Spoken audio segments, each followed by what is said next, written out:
नमस्कार दोस्तों, आज कुछ ऐसे बातों के बारे में जानेंगे जो बहुत सारे लोगों के मन में एक सवाल सा है। उन सारे सवालों के जवाब इस वीडियो में हम ढूंढेंगे। तो वीडियो शुरू करने से पहले प्लीज हमारे चैनल को लाइक कीजिए, शेयर कीजिए और सब्सक्राइब करके नोटिफिकेशन की घंटी भी जरूर दबाइए। तो चलो शुरू करते हैं ये वीडियो। कुछ ऐसे सवाल है जिनके जवाब हम ढूंढेंगे, जैसे कि आसमान में बिजली खड़के जब उतने बड़े बड़े आवाज कैसे आते हैं और क्यों? कंप्यूटर में कौन बोलने वाले नाम से एक फाइल को क्रिएट नहीं कर पाते, ऐसा क्यों? हमको हिचकियाँ क्यों आते हैं? मच्छी का बारिश कैसे होता है? ब्लेड के बीच में एक तरीके का डिजाइन रहता है, वो क्यों? हवा को हम क्यों नहीं देख पाते? जो अंधे होते हैं ना, क्या उनको सपने में सब कुछ दुनिया दिखता है? ऐसे बहुत सारे प्रश्नों के उत्तर इस वीडियो में हम जानेंगे। melosports.com गाइस, जैसे हम जानते हैं ड्रीम 11, माई 11 सर्किल, हाला प्ले जैसे बहुत सारे फैंटेसी वेबसाइट्स है, राइट? ऐसी वेबसाइट बनाने में या सॉफ्टवेयर बनाने में कम से कम 5 से लेके 6 लाख रुपए तक का खर्चा होता है। लेकिन melosports.com इतना महंगा स्क्रिप्ट सिर्फ और सिर्फ कम दाम में आपको प्रोवाइड कर रहा है। यहाँ पे देखिए, हमारे प्रोजेक्ट्स में देखिए, ये सिर्फ आपको बेसिक वर्जन $99 और प्रो वर्जन $399 से प्रोवाइड कर रहा है। तो आप भी जल्दी से इस स्क्रिप्ट को खरीदिए और खुद का फैंटेसी वेबसाइट स्टार्ट कीजिए। आकाश में बिजली खड़के जब बड़े बड़े आवाज आते हैं ना, वो आवाज कहाँ से आते हैं, उसका रीजन क्या है, ये आप देखेंगे। बिजली उत्पन्न हुए जब उस बिजली के चारों तरफ या फिर उसके प्रदेश में लगभग 29,730 डिग्री सेल्सियस का टेम्परेचर क्रिएट होता है। तो ये सूर्य के कांति से कंपेयर करें तो सूर्य के पास 5,500 डिग्री सेल्सियस रहता है। माने सूर्य की तेज से भी लगभग 5 गुना ज्यादा गर्मी को यह उत्पन्न करता है। इतना गर्म है सो ये बिजली एक छोर से दूसरे छोर पर ट्रैवल करते समय इस बिजली के बाजू है सो एयर पार्टिकल्स बोलने का बहुत ज्यादातर मात्रा में गर्म होकर बहुत तेजी से एक्सपेंड होने के लिए ट्राई करते हैं। उस समय में उसके बाजू में है सो एयर पार्टिकल्स को जोर से बहुत ताकतवर एनर्जी से डैश देने से या उसे ढकलने से उसके अंदर से साउंड बोलने का उत्पन्न होता है, यानी क्रिएट होता है। वही हमें बिजली के कड़क के रूप में आवाज सुनाई देती है। अब अगर यहाँ पे एक बात गौर किए तो बिजली आने के बाद थोड़ी देर के बाद हमें खड़क सुने आती है। ऐसा क्यों होता बोले तो लाइट बोलने का 1 सेकंड में 3 लाख किलोमीटर के रफ्तार से ट्रेवल करता है। अगर वही साउंड देखे तो 1 सेकंड में लगभग 340 मीटर दूर ही ट्रैवल करता है। तो इसीलिए हमें आसमान में पहले लाइट दिखता है बिजली का, उसके बाद उसका आवाज हम तक पहुंचता है। आशा करता हूं कि ये पॉइंट आपको जरूर समझ में आया होगा। हमको हिचकियाँ क्यों आते हैं? हिचकियाँ आना एक साधारण सी बात है। ये कोई बीमारी नहीं, ना ही इसको उम्र से ताल्लुक है। ये सभी को आता है। लेकिन ऐसा हिचकियाँ आते जब कभी आपने सोचा है ऐसा क्यों आते हैं हमको बोलकर? नहीं सोचा होगा, राइट? तो ठीक है, अभी इसका रीजन क्या है हम देखेंगे। साधारण से हम श्वास लेके छोड़ते समय में हमारे लंग्स बड़े छोटे होते रहते हैं। तो यहाँ पे बात यह है कि हमें श्वास लेने के लिए एक और पार्ट भी बहुत मेन काम करता है, वही है डायफ्राम बोलने वाला एक अंग। ये पार्ट हमारे लंग्स के नीचे भाग में होता है। ये डायफ्राम नीचे हिले जब हमारे लंग्स एक्सपैंड होने के कारण हवा अंदर जाता है। उस समय में ये नीचे वाला डायफ्राम सांस लेते जब या छोड़ते वक्त नीचे ऊपर होते रहता है।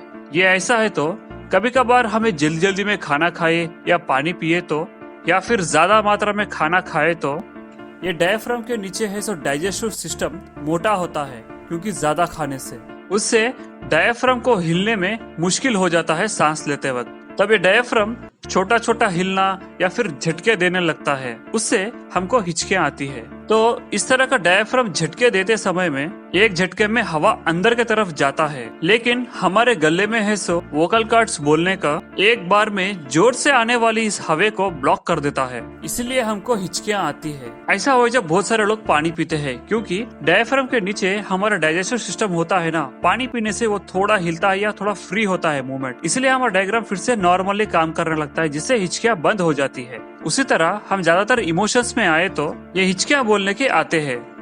जैसे कि ज्यादा हंसेंगे तो कभी कभी ज्यादा रोएंगे तो भी हिचकियाँ आते हैं, क्योंकि हम ज्यादातर देखते हैं जो लोग जोर जोर से रोते हैं वो लोगों को हिचकियाँ भी आते रहते हैं। यहाँ पे एक और बात मैं आपको बताता हूँ, एक आश्चर्य की बात है, ध्यान से सुनिए। चार्ल्स ओसबोर्न बोलने वाला एक व्यक्ति साल 1920 से लेके 1992 तक नॉन स्टॉप हिचकियाँ आते थे। तो गिनीज वर्ल्ड रिकॉर्ड के हिसाब से इनके 68 साल में इस व्यक्ति को 43 करोड़ टाइम्स हिचकियां आए बोल के एक अंदाजा लगाए हैं। तो फाइनली साल 1992 में इनके हिचकियां अचानक से बंद हो गई, लेकिन इसके बाद सिर्फ 1 साल के बाद इनकी मौत भी हो गई। कंप्यूटर के अंदर हम कॉन बोल के नाम से फोल्डर क्यों नहीं क्रिएट कर पाते हैं? क्या आपको पता है माइक्रोसॉफ्ट के संबंधित कंप्यूटर्स के अंदर हम लोग कॉन बोलने वाले नाम से फोल्डर को क्रिएट नहीं कर सकते। सिर्फ एक कॉन ही नहीं, इन सारे नामों से भी हम फोल्डर को क्रिएट नहीं कर सकते। चाहे तो आप भी एक बार ट्राई कीजिए इन सब नामों के ऊपर। वैसा करने से एक एरर मैसेज दिखाता है, वो ये है the specified devices name is invalid बोल के आता है। तो यहाँ पे इन फोल्डरों के नाम पे क्यों फोल्डर क्रिएट नहीं कर पाते बोले तो माइक्रोसॉफ्ट ऑपरेटिंग सिस्टम परफॉर्म करने वाली थोड़े टास्क के हिसाब से इन नामों को ऑलरेडी रिजर्व करके लगा लेता है अपने अंदर। अगर आप उन्हीं नामों के ऊपर दोबारा फोल्डर क्रिएट करने की ट्राई किए तो सिस्टम कंफ्यूज हो जाता है, इसलिए आप उन नामों के ऊपर फोल्डर क्रिएट नहीं कर पाते क्योंकि सिस्टम नहीं मानता।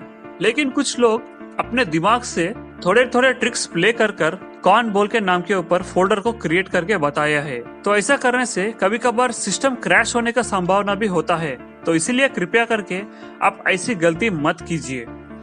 हम कभी कभार न्यूज में या पेपर में सुनते रहते हैं या देखते रहते हैं कि मच्छियों का बारिश गिर रहा है बोलकर, लेकिन असल में ये मच्छियों का बारिश कैसे होता है वो अभी देखेंगे। इन मच्छियों का बारिश कैसे होता है ये जानकारी पता लगाने के लिए बहुत सारे साइंटिस्ट ने बहुत सारे परिशोधन किए हैं। तो फाइनली वाटर स्पोर्ट्स बोलने वाला इसका कारण है बोल के साइंटिस्टों ने पता लगाया है। माने एक टॉर्नेडो जैसे तेजी से घूमने वाली हवा कभी कभार समुद्र और नदियों के ऊपर से गुजरता है, तब उसके फोर्स से पानी भी उसके साथ गोल गोल घूमने लगता है और आसमान में उड़ने लगता है। इसी को वाटर स्पोर्ट्स बोल के कहते हैं। तो उस समय में वो पानी के साथ साथ मच्छियां भी हवा में उड़ने लगते हैं उस फोर्स के वजह से। ये टॉर्नेडो में हवा के तेजी कम होने तक उसके अंदर ऐसा मच्छियां भी बादलों के साथ साथ थोड़ी दूर ट्रैवल करते हैं। इस टॉर्नेडो में पावर कम होने के बाद बारिश होने लगती है और उसी के साथ मच्छियां भी बारिश की तरह गिरने लगते हैं। इस तरह से मच्छियों का बारिश होता है। ब्लेड के बीच में एक तरीके का डिजाइन होता है, वो क्यों अभी देखेंगे। साल 1901 में जिलेट कंपनी सबसे पहली बार 2 तरफ तेज रहने वाली एक ब्लेड को तैयार किया है। ये ब्लेड रेजर में नहीं हिले जैसा फिट होने के लिए ब्लेड के बीच में 3 होल्स को पंच किए हैं। यही है वो ब्लेड का डिजाइन, जो कि सबसे पहला ब्लेड था दुनिया में, मतलब दाढ़ी करने का। उससे पहले कुछ अलग ब्लेड इस्तेमाल करते थे, लेकिन ये लेटेस्ट मॉडल था। तो जिलेट कंपनी ने इस डिजाइन के ऊपर पेटेंट राइट्स लिए हैं ताकि दूसरा कोई भी कंपनी इनके डिजाइन को कॉपी ना करे। माने आने वाले 20 साल तक कोई भी इनका डिजाइन को कॉपी नहीं करे जैसा राइट्स उन्होंने खरीद लिया था, और उनका कॉपी भी कोई नहीं मारना चाहिए। तो उसके बाद 20 साल के बाद वो ब्लेड के ऊपर ऐसा पेटेंट एक्सपायर होने के बाद बहुत सारे कंपनीज उस तरह के ब्लेड्स को तैयार करना स्टार्ट किए हैं। लेकिन तब तक ही जिलेट कंपनी ब्लेड्स तैयारी में नंबर 1 प्लेस में था। तो उस वक्त जे हेनरी बोलने वाला एक व्यक्ति प्रोबैक रेजर बोलने वाले नाम से ब्लेड्स को तैयार करना शुरू किया है। तो इसने अपने अक्लमंदी से क्या किया बोले तो उनके कंपनी में तैयार होने वाले ब्लेड्स में एक यूनिक डिजाइन को तैयार किया है, जो आप इस वक्त स्क्रीन पर देख सकते हैं। तो इसके वजह से प्रोबैक कंपनी के ब्लेड्स जिलेट कंपनी के संबंधित रेजर्स में फिट होने लगे, लेकिन जिलेट कंपनी के संबंधित 3 होल्स वाले ब्लेड्स दूसरे रेजर्स में फिट नहीं होते थे। तो उससे लोगों ने एक ब्लेड जो 2 रेजरों में काम कर रहा था, तो सभी लोग ने प्रोबैक कंपनी के ब्लेड्स को ही खरीदना शुरू किया क्योंकि वो दोनों में यूज होता था। इसके कारण से जिलेट कंपनी को बहुत सारा नुकसान का भुगतना करना पड़ा। उसके बाद धीरे धीरे से बहुत सारे कंपनीज ने यही डिजाइन को तैयार करना स्टार्ट किए हैं। उस डिजाइन को हम आज तक यूज कर रहे हैं। देखे ना दोस्तों, अगर वक्त के साथ अगर हम अपडेट नहीं हुए तो दूसरा आके हमें कुचल के आगे चले जाता है। हम हवा को क्यों नहीं देख पा रहे, इसके बारे में अभी हम जानकारी देखेंगे। हमारे चारों तरफ सिर्फ हवा ही हवा है, लेकिन हम उस हवा को नहीं देख पाते हैं। ऐसा क्यों होता है बोलने का हमारे मन में जरूर उत्पन्न होता है, राइट। इसका समाधान अगर मिलना है तो हमें सबसे पहले ये जानना होगा कि कोई भी वस्तु हमें पहले कैसे दिखता है बोलने का जानना होगा। रोशनी किसी भी चीज पर गिरने के बाद वो रिफ्लेक्ट होके हमारे आंखों में गिरने से वो चीज हमें दिखता है। अगर वही अंधेरे में तो हम कोई भी वस्तु को नहीं देख पाते क्योंकि उसके ऊपर रोशनी नहीं गिरता। तो यहाँ पर बात यह है कि हवा के अंदर है सब पार्टिकल्स बहुत छोटे मात्रा में होते हैं। वो कितने छोटे रहते बोले तो रोशनी बोलने का इन एयर मॉलिक्यूल से इंटरेक्ट भी नहीं हो पाता, उतना छोटे रहते हैं वो।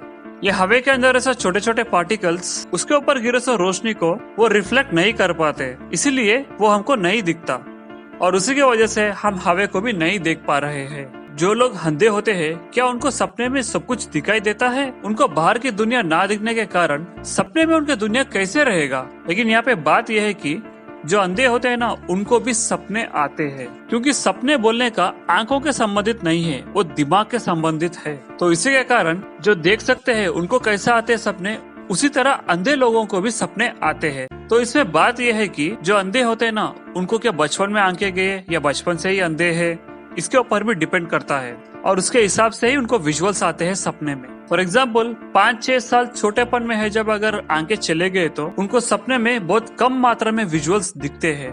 कुछ लोगों को तो सपने में भी सिर्फ अंधेरा ही अंधेरा रहता है, क्योंकि वो देखे से थोड़े बहुत विजुअल्स भी धीरे धीरे उनका दिमाग उसे भूलने लगता है। उससे वो लोग देखे से विजुअल्स भी थोड़े दिन के बाद वो ब्लर में बदल जाते हैं। अगर फॉर एग्जाम्पल 40-50 साल के बाद अगर अंधे हो गए तो उनके सपनों में विजुअल्स एकदम क्लियर रहते हैं। उतना ही नहीं, सपना बोलने का सिर्फ दृष्टि का संबंधित नहीं है। सपने में हमको आवाज, स्पर्श, दर्द, डर, टेस्ट, ये सब हम सपने में फील होते हैं। तो इसी के कारण अंधे लोगों को सपने में कुछ भी नहीं दिखे तो भी बाकी का हर चीज फील होते हैं। अगर बचपन से ही अगर अंधे हैं तो उनको सपने में कुछ दिखना बोलने का इम्पॉसिबल है, क्योंकि वो लोग अपने जीवन काल में न झाड़, न पक्षी, न घर, न कार को देख के रहते हैं।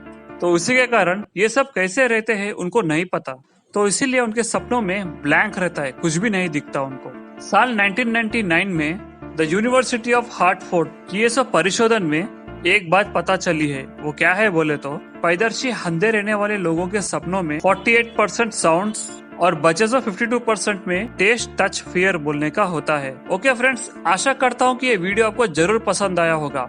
अगर पसंद आए तो प्लीज हमारे चैनल को लाइक कीजिए, शेयर कीजिए और सब्सक्राइब करके नोटिफिकेशन की घंटी भी जरूर दबाइए। तो आने वाले वीडियो में और भी ज्ञान की बातें लेके आएंगे। तब तक के लिए धन्यवाद। Take care. जय हिंद।